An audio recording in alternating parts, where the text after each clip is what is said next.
ራሱ እሱ ባልከው ይኸው ላሳየህ። በቃ ይሄ ስለዚህ 81 አሐዱ ይሄ አንተ ነው ትቀበለዋለህ። እኔ አይደለሁም የጻፍኩት ይሄን መጽሐፍ። ይኸው ላሳየህ፣ ይኸው ላንብብልህ። ስማኝ አዳምጠኝ። የግሪኩን ታወጣለህ አታወጣም? የግሪኩን ብለህ አንተስ ነበርክ። ይኸው እያሳየሁህ እኮ ነው፣ እያሳየሁህ ነው። እኛ ኦርቶዶክስ ቤተክርስቲያን ይሄ አንተ ነው አይደለም? ይሄ አንተ ነው አይደለም? ይሄ መጽሐፍ 81 አሐዱ አንተ ስልክ ላይ ያለውን በምን አውቃለሁ እኮ? እሺ አንተ ስልክ ላይ ተመልከቱ። ይሄን አንተ ልትሆን ትችላለህ። የጻፍከው እያ ነበር ቅድም። እኛ መጽሐፍ ቅዱስ እየጻፍ ማለት ነው። ለማንኛውም እሺ 81 አሐዱ ይላል። ያንተ መጽሐፍ ነው ወይ? ይሄ ያንተ መጽሐፍ ነው? ላውጣለህ እዚህ ጋር እስኪ ያታለሁ። የቱን ነው አሳይኝ።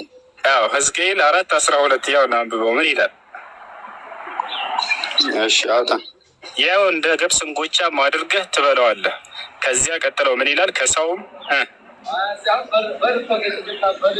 በሚወጣ ፋንድያ በፊታቸው ትጋግረዋለህ። አሜን ነው። ትክክል ነው አይደለም? ይሄ ሀሳቡን ተረድተዋል ግን በእጃፍ ሰውዬው ምንድን ነው እንዲጋግር እግዚአብሔር እያዘዘው ነው። ትጋግረዋለህ። ትክክል ነው ስተት? ትክክል ነው ስተት? ትክክል ነው ስተት? ትክክል ነው ስተት? አትሰማም? ለምንድን ነው አትሰማም? ይሄን መልስና ቆይ አንዴ። ትጋግረዋለህ ይላል። ቆይ አንዴ መጽሐፉን አጻጻፉ በየዓመተ ምህረቱ ይኸው እየሰማኸኝ ነው። ይለያያል። አንዴ በትልቁ አድርግልኝና ላንብብልህ። አዳምጥ። ይህን ጨርስና ትከፍታለህ። ችግር የለውም። 81 አሐዱ የእኔ መጽሐፍ ነው ብለሃል። ትጋግረዋለህ እያለ ይናገራል። ስህተት ነው? ትክክል። ይሄ እንደ ሀሳቡም ተረዳ። እንደ ገብስ እንጎቻም ከሰውም በሚወጣ ፋንድያ አለ። ከሰው የሚወጣው ፋንድያ ምን ይባላል? መልስልን። ከሰው የሚወጣ ፋንድያ ታዜ ወይ ከሰው የሚወጣው ፋንድያ ምን ይባላል? ለምንድን ነው የማሰማው? ቆይ ይሄን ላንብብልህ። ያው ሰማይ ትክክለኛ መጽሐፍ ይሄ የተከፈተው መጀመሪያ ጨርስና ወደ አንተ መጽሐፍ እንመጣለን። እኔ እንኳን አንሄድም አላልኩም። ተረጋጋ። እሱንም እኮ ከሰው በሚወጣ ፋንድያ ይላል። ከሰው የሚወጣ ፋንድያ ምንድን ነው? እሱን እኮ እንደ ኩበት እኮ ነው የምትጋግርበት፣ እንደ እሳት ነው የምትጠቀመው። ተረዳው። እንስሳት ነው። ቆይ አንዴ። ከሰው የሚወጣ ፋንድያ ለእግዚአብሔር ከሰው የሚወጣ ፋንድያ ምን ይባላል? አንዴ መልሰው። ቤተሰቦች ዳቦ ሲጋግሩ በኩበት አያቀጣጥሉም? ስለ ኩበት አያወራም። በጣም ያሳዝነው። እዚህ ጋር ከሰው የሚወጣው ፋንድያ ስሙ ይታወቃል። ምንድን ነው ያ? እኮ በሱ እኮ ነው እሳት እንደ እሳት የሚጠቀሙ። በሱ አይደለም። በሱ የሚባል ነገር የለም። ከሰው በሚወጣ ፋንድያ ለእግዚአብሔር ከሰው የሚወጣ ፋንድያ ምንድን ነው? ይኸው ስማኝ፣ ይኸው ላንብብልህ፣ ትክክለኛውን ላንብብልህ። ይኸው ይዣለሁ እኮ። ይሄ ስህተት ነው። አጠልቀኝ። አንዴ በትልቁ አድርግልኝ። አንዴ ተረጋጋ። ታነባለህ። ይሄ ስህተት ነው፣ ተሳስቷል። ይሄ ትርጓሜ ካነበብኩልህ በኋላ ለምን አንወስንም? እሺ አንብብ። በቃ እሺ፣ የምትፈልገው ላስኪድ አንብብ። ትልቁ ላይ ነው አንብብ። አርጎሽ አይ ይኸው ይሄ ትክክለኛው መጽሐፍ ቅዱስ ነው። ቆይ ትክክለኛ ነው የሚለውን የሚያረጋግጠው እንዴት ነው ከተባለ የመጀመሪያ የእናት ቋንቋው የተጻፈበትን ሂደን ያንን ወደ አማርኛ ስንቀይረው ጊዜ እሱን ነው የሚሰጠው ትርጉም። ይሄን ነው የሚለውን ካየን በኋላ ነው። ገብቶሃል አይደለ? ስለዚህ አሁን አንተ የምትፈልገውን እሱን አንብብ። ይሄ ትርጓሜ ግን ስህተት ነው። በአንድ ጊዜ በአንደበትህ ስህተት ነው። ይኸው ስማ፣ ይሄን ካነበብኩባል ራስህ ትወስናለህ እኮ። እኔ አይደለሁም የምወስነው። እኔ ሳልሆን የምወስነው አዳምጠህ። ይኸውልህ የመጀመሪያ የእናት ቋንቋ የተጻፈበት ራሱ ነው የሚወስነው። እነዚህ ትርጉሞች ታስተውል። ይሄ ስህተት ነው በልና ነገር ግን እጄ ላይ ያለው ትክክል ነው ብለህ እሱን አንብብልን።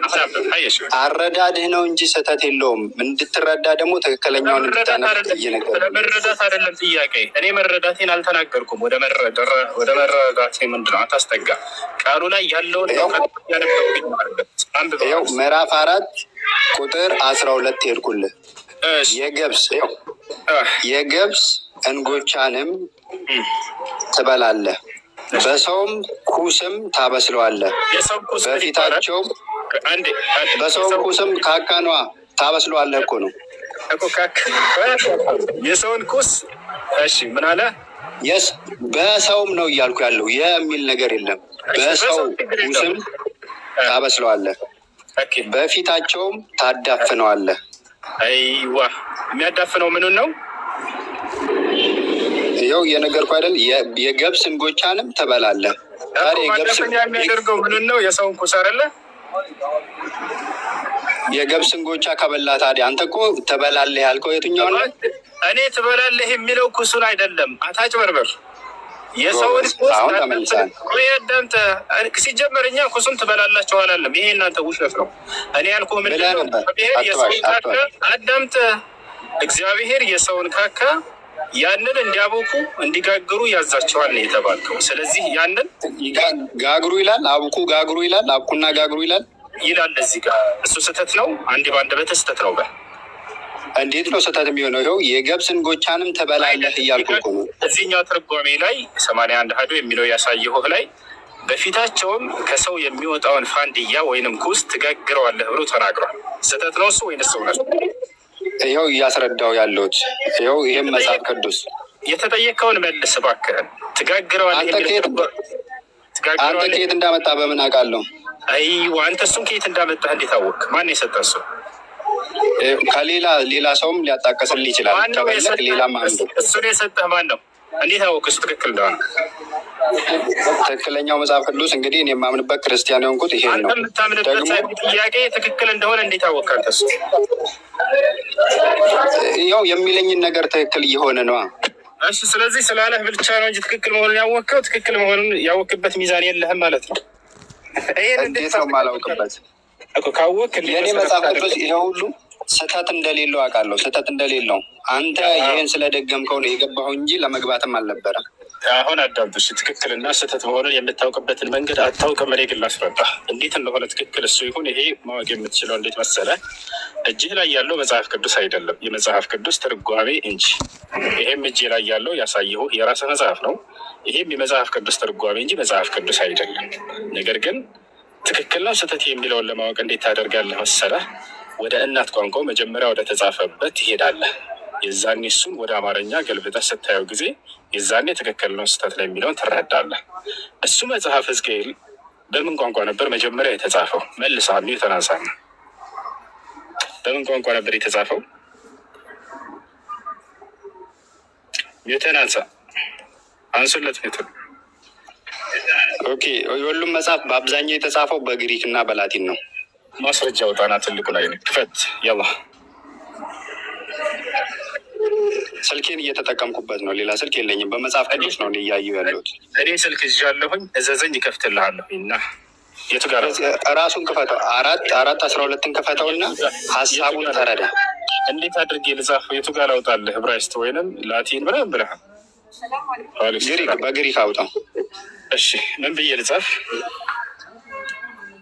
ሕዝቅኤል 4:12 ምን ይላል ብለህ ራሱን ብለው በግሪክኛ የምትችል ከሆነ ጻፍ። አንተ ከጓደኛ ስልክ አንዴ ተቀበልና እስኪ ጽፋ ያሳየን። አውጣና መጽሐፍ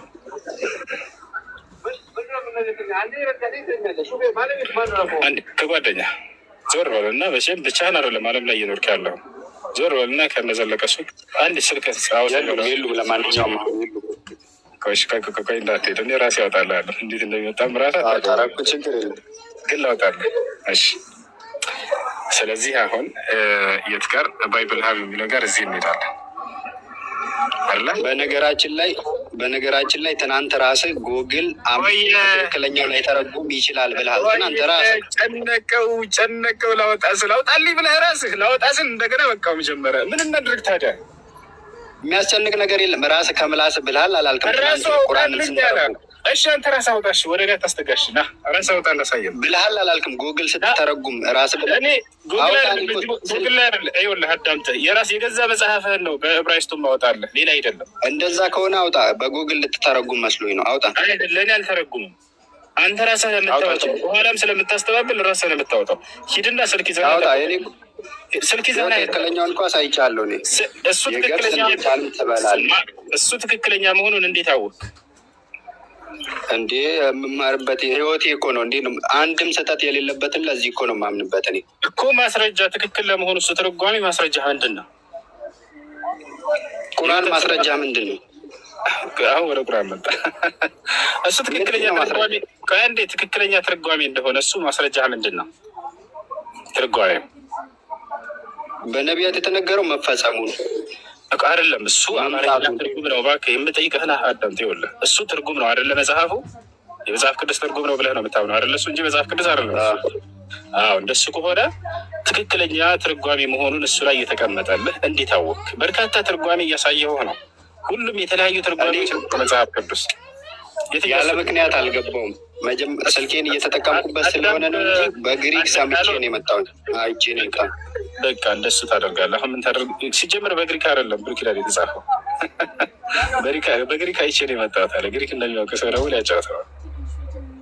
ተረጉባለሁ፣ ችግር የለውም። እኔ በአንተ እንደ ቁራን ብቻ አረብኛ ብቻ አይደለም ብቻ እና አንተ ብራይስጥ ከቻልክ በቃ ላውጣለሽ። አንተ እኔ እንዳንተ ቁርአን ብቻ አይደለም የሚችለው አለ፣ ግሪክም እችላለሁ ብሏል። በአላህ ስም ላለሁ አሁን ግሪክኛ ላወጣለት ነው። እያረበበ ሊግሪክ አደርገው ነው። ቆይ ላወጣለት ግሪኩን በእንግሊዘኛ ጊዜው እኮ የቴክኖሎጂ ነው እኮ ና አያሽት አይደለ? ላወጣ ስል ነገር አይጨንቀዋል። ምንም አታስመስል እኮ ግሪክኛውን ላወጣለህ። እሺ ትተረጉምልናለህ? ወደ እንግሊዘኛ ተርጉሞ ከእንግሊዘኛ ደግሞ ወደ አማርኛ እንተኛውን ግን አታውቅም። አላውቅም በላ አንድ ከፍ አድርገህ ድምፅህን እንተረጉማለን። እንዴት ነው የማንተረጉመው? ግሪከኛ አላውቅም በል አንተ። ግሪከኛውን አዳምጥ። ግሪከኛውን ተከታይ እኮ አይደለሁም እኔ። በዚህ ብርሃን ተከታይ ነህ። ሰው ልጅ እያወራ አሁን ምን ታደርጋለህ? ግሪከኛ አላውቅም በል አንድ ጊዜ ድምፅህ ከፍ አድርገህ። አረብኛ ነው የማላውቀው እኔ። ኦኬ ግሪከኛ ያውቃል ማለት ነው። አሁን ልከፍትለት ነው በቃ። አሁን ወደ ቶፒኩ አሁን ማናደድ ምናምን እንተውና፣ ማናደድ አይደለም አረብኛ ነው የማላውቀው ብለሃል እና ግሪከኛ ላወጣልህ ነው። ስለዚህ እሱ እንድታረብልን ነው። ያው ላወጣልህ ነው። ትልቁ ላይ ነኝ። እሺ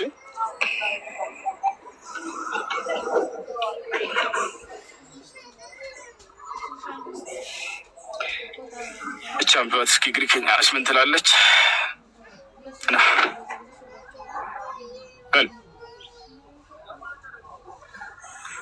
ተናሳ ይኸው እኔ ግሪክኛ እንደ መሐመድ አልተማርኩም። ከስራ አስነባቢ ምናልባት ከጠራሁ ነው እንጂ ጦጣ የመጨረሻ እንትናቸው መሐመድ የሚል ቃል ነው። መሐመድ የሚል ቃል ከሰማችሁ አለቀ በቃ ጨርሻለሁ አለ። ባትሪላ ስለ እምነቱ ለማስረዳት ማለት ነው። እኔ ግሪከኛ እችላለሁኝ አለ ገባ። ነገር ግን የወፍ እንደዚህ ናቸው። ለማንኛውም እሺ ጥያቄ ያለ ግባት ታዘብ እና ግባ ልኬልሃለሁ። ወንድ የሆነ ክርስቲያን እናቱ የወለደችው መግባት ይችላል፣ ማውራት ይችላል ስለ እምነቱ። አምላክም ነቢያቶችም አያውቁትም፣ ክርስትናን አልሰበኩትም። እግዚአብሔር ክርስቲያን ሆኖ አላለም፣ ነቢያቶችን ክርስቲያን ሆኖ አላሉ። የትኛውን ቦታ ላይ ካላመናችሁ ታዘብ ይነግራቸዋል። ከላይ ያለው ታዘብ ታደርጋለህ። ቆይ ለምንድን ነው የምትናደደው? አውራሽ ቋንቋ ምናምን ለምን ትደበቃለህ? አውራ ጨርስ።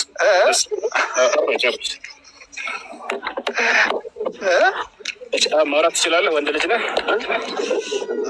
ማውራት እችላለሁ። እንዴት አልችልም? እያወራሁ ጀምር። ደስ ሲይዙ ማስረጃ ትልና ከዛ ወደ እንትን ትሄዳለህ። ይሄ እኮ ትክክል አይደለም እኮ። እኛ እኮ መማር እንፈልጋለን፣ ግን እንደዚህ ሞክ እያደረክ እንዴት ነው ሰው የሚማረው ከአንተ? አውራ ጎበዝ። አንድ ታንሳ። ወንድ ልጅ አሉ። ወንድ ልጅ ወንድ ልጅ እንዳንተ ለምን ታመልካለህ? ወንድ ልጅ ለምን ታመልካለህ? አየህ ብልግና ና መደመር ምልክት 9ኙም አካውንት ላይ የፕላስ ምልክቱን መጫን ከስማቸው ጎን የመደመር ምልክት 9ኙም ቤት